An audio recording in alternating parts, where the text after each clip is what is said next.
This is really important. Our state's going to go down if we don't change this whole dropout situation. And the main way we look at it here at the department is that we need to have a systemic impact.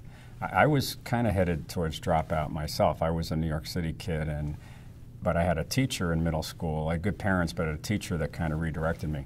The problem with that is we didn't really have a system to redirect kids. And what we're asking with the department's, what we call the Superintendent's Dropout Challenge, is that every school identify 15 kids that either have discipline problems, which was kind of my issue then, or reading problems. There's behaviors you can tell as early as elementary school, and then start working with them. Don't wait till high school. And then we'll be on track to graduating much higher numbers. I mean, it's disgraceful right now.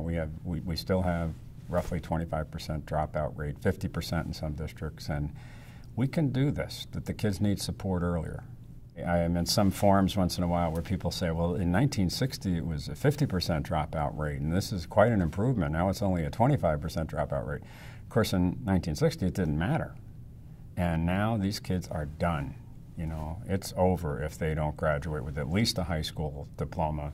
And by the way, we say a meaningful one. I mean, there's some people that are, I think, freaked out a little bit because we are pushing proficiency, because some of these diplomas, even of the 75%, are not real diplomas in the sense that these kids can demonstrate college and career ready. So we need both, and I think the districts are working at it. The reason I was saying it's a system issue to some degree is my daughter's a public school teacher. She's got about 160 kids a day. She just can't possibly fine-tune that as much as you would like. But if that school says, we're the 15 kids, and how do we start? And if they had been identified in their elementary school in that same district, we'd be way ahead of this game. You know, this isn't just a Detroit problem. I think there's a perception that this is kind of urban. You know, this is an urban issue. I would say it is a bigger problem where there's poverty, but there's also rural poverty. And then there's pockets of poverty even within so-called suburban districts. So there's higher rates where there's poverty, just almost by definition. They don't have some of the same supports. But having said that, no, I was superintendent in Farmington Hills 20 years ago. We had dropouts, and really no excuse for it. It was a relatively low number compared to urban areas. But there's a point right now where I think the challenges in urban areas and in poor rural areas are higher. But this is a problem across the state. It's a problem across the nation. And, you know, in a way to the parent, they don't care whether they live in an urban setting or rural or a suburban. They need their child to graduate and, frankly, go on to at least a community college certificate or degree of some kind. I was clearly headed to be a dropout, and I was a New York City kid, and we moved to Long Island, and I didn't fit in really well. We looked different, and we worked kind of different. And so a dropout in that case was a kid. I was doing pretty well academically. I mean, there's a lot of teachers who wouldn't believe I do this for a living now, you know, who knew me then. So there's a face and an image of urban dropout that just is not real. It's across the board, a little higher in proportion to areas that struggle with poverty, as I said. But I think the dropout, they don't complete high school. And I guess I would say, I don't know how to, we're getting better at measuring this, that even if you're a high school diploma, if you don't, a graduate with a diploma, if you don't have a proficiency level that's college and career ready, which the ACT measures and other tests measure, it's a worthless diploma. So the first order is trying to get more to graduate, but even if they graduate, are they really proficient and ready for the real world? I think the key challenge that we're facing right now in the state is a little bit of denial that the problem isn't as bad as it really is. I mean, if you have pretty much 25%, you see people distinguish between graduation rates and dropout rates because there's some funny little metrics. The bottom line is we have a problem, and we have to acknowledge it. And we have ways to deal with it, which is if we will tackle this early. This even comes down to kids getting proper early childhood experiences. I mean, this all starts to form long before they're in school. And it doesn't mean it's inevitable, but it means it's easier to get them back on track. If a kid's not reading at third grade level in third grade, you can almost predict for sure these are highly likely candidates to drop out or to have problems with school. You learn to read till third grade, and then you're supposed to read to learn from there on in. So just imagine if it's your child who doesn't have that skill at 3rd grade, they feel like failures by 5th grade. You know, the whole thing becomes it's like a snowball down a hill.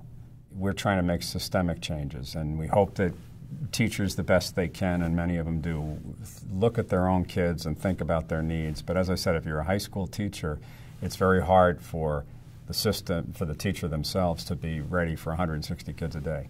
The system issue that we at the department are dealing with is really starting with what we call the Superintendent's Dropout Challenge. It's already, for the 1,300 schools that have signed up, in this relatively short time, there's already been, like, I think it's a 9-point-some% decrease in the number of dropouts that they've had. And it's not rocket science. I mean, it's taking a young person, whether they're in 3rd grade or 9th grade, and it gets to be harder when they're in 10th grade.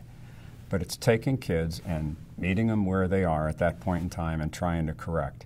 And as I said, a lot of times, if it's a kid with a reading problem by 3rd grade, you can do something about that then and help them be on track to graduate. So our challenge to districts, frankly, we have 4,000 schools, only 1,300 of them signed up. And I think it's a little of the mythology that, you know, well, we're a suburban district perhaps, and we don't need to. There's some urbans that haven't signed up. And it's more symbolic to sign up. I mean, we can't enforce anything, but we're getting results. It's research driven. You can identify these things in kids and start doing something about it early. And I really would encourage statewide that all districts sign up for at least identifying 15 kids each year, and you'll really make a dent in this. The State Superintendent's Dropout Challenge is really a challenge by definition to all of our 4,000 schools to say, pick 15 different kids each year that are vulnerable in one or more of a number of areas. Their reading's already behind, they're a discipline problem. I mean, there's kind of factors you can tell that these kids are going to be struggling. And then schools are very smart at addressing issues, like discipline issues, if they get to them early, and they don't just let it kind of get worse. The reading issue, this is why we have different programs for reading, and you have interventions for kids. You don't want to wait until they're in 5th grade because it's already too late. You certainly don't want to wait till, you know, we have some kids in the state that aren't reading nearly at grade level in 9th grade. So there's, even beyond the dropout issue, there's kind of almost a moral issue in terms of where do we catch the problem where it starts and do something about it early. It's not rocket science, and this encouragement was just a way to get people to think about it. Because until we did this, people thought about it as a high school problem. And it's not a high school problem. It really starts in early childhood and certainly starts to show itself in elementary school. From this challenge, we're seeing some tremendous results. In the few years it's been in place, those same schools, there's 1,300 of them, there's been a 9-point-some% drop in their dropout rate. So in other words, more kids are graduating. That's a significant change, and that's with just this limited amount of time. So you know, if they're addressing kids in 3rd grade right now, it may still take a little bit of time before they've moved them back on track, and that may not show up for a few years. But you know, I think it's really it's more of a way to have a wake-up call for people to understand this is not just a high school problem. Get on it early, and so far it's working. One thing we're pretty big on, and I think it meets with some resistance because, like, I was a mediocre baseball player, and I didn't necessarily want everyone to know how often I struck out. I'd rather emphasize, even if they were a few home runs, those. But we're a light-of-day organization. A lot of what you do, we have a top-to-bottom list of all 4,000 schools and their performance, and I think light-of-day helps people know where they are. When I was a local superintendent, we were in denial about losing young women in math and science by high school. So we started to measure it, and we realized we were pretty much like everyone else. We were losing these young women, and you know, this is a little self-serving on my part, but I believe there are young women today from that district who are scientists and engineers who wouldn't have been if we first didn't see the bad news and then do something about it. It's hard to do something about a problem if you don't know you have it. So a lot of our work isn't to it's to expose people to the truth. And in this case, we call it light of day, and it's through data. We have myschooldata.org. There's a lot of instruments. There's a good system in Detroit, Excellent Schools Detroit. A lot of places are showing measurements. But I think in our department, if you come to our website, there's a lot of tools to understand where your school is And that's valuable. It's not to beat up. This is hard work. I mean, it's always interesting to me when I see mid-career changers who we welcome. You know, there's nothing better than someone who's been an engineer and really gets how to apply math.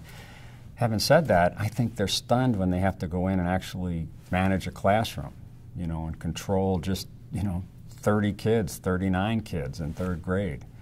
So, you know, I do think that there are systematic issues that we can deal with in the department. A big one for us is just light of day and understanding where you stand, and if you know that, you can do something about it.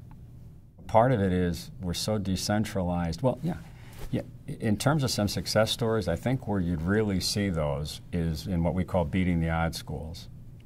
And you Google our Michigan Department of Ed, you'd find these, what we call beating the odds schools. And what that means is, let's say a school has 90% free and reduced lunch. There are schools within that category that are still knocking the socks off test scores. They're getting their kids college and career ready. So the reason we want to group them and reward them with, you know, light of day recognition if nothing else is, first of all, to reinforce the good work they're doing. But the other reason is then other schools who kind of think, oh, you know, we have 90% free lunch, we're never going to be able to. Others are doing this. It can be done. There's not a kid in this state that can't learn at much higher levels than they are. And the beating the odds schools are the best way to give us all confidence that this can work. So those are the success stories, are what we call our beating the odds schools. This is a problem beyond just the school day. And you know, the schools ultimately have to not use that as an excuse. There's a difference we can make. The dropout challenge is a difference. The fact of identifying kids early can make a difference. Having said that, you know, people who read to their kids before they ever get to school, it's a dramatic difference in the way they succeed in school. If parents aren't available to do that because of working, this is where senior citizens have grouped up in a lot of our communities around this state, and they read to kids. You know, our libraries, the Library of Michigan and its affiliates were moved to the department a few years ago, and I have to tell you, at first I thought it was a burden, and now I'm realizing, hello, you know, we want kids to read. How do we engage them in the summer and engage parents? So, I mean, what I would say to your viewers is I just hope you'd look at your own role in helping kids be educated, and especially lay the groundwork for things like reading to them, giving them other experiences that they might not have. But ultimately, if we're spending $1 billion a grade, and we need to get growth every year for every child, and that's what we need to expect of ourselves. I think if my mother was still here, I was one of those kids. And the encouragement is that with the proper supports, you can succeed. And, you know, it takes the parent and the community and the school itself. And if we team up together, I mean, one of the reasons I really appreciate what Detroit Public TV, Rich, and the whole team are doing is you bring light of day to this, you get people to understand it. It's almost counterintuitive that you would read to a child who's 6 months old.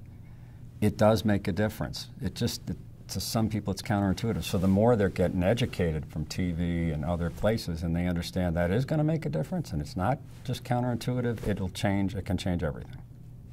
I had a teacher named Miss Kubler, and my parents are great, but I was one of 8, they were busy. And Miss Kubler, I remember when she really made me believe, it's kind of corny, but you could be president, and you really kind of believed it. And once she did, you know, it's hard to describe, but if kids believe, other adults believe that they can make it, they'll do it. It's a matter of high expectations. They do meet these expectations. The research is very clear. If you have low expectations, they won't exceed those. So I mean, a lot of this doesn't cost any money. It's helping kids believe in themselves. And if they get one adult, you know, hopefully their parents also, and most kids have that. But even for kids who don't have that kind of support, if they can get a teacher or a community member or a senior citizen that says you can really be something special, it changes the whole dynamic, because then they start to believe it.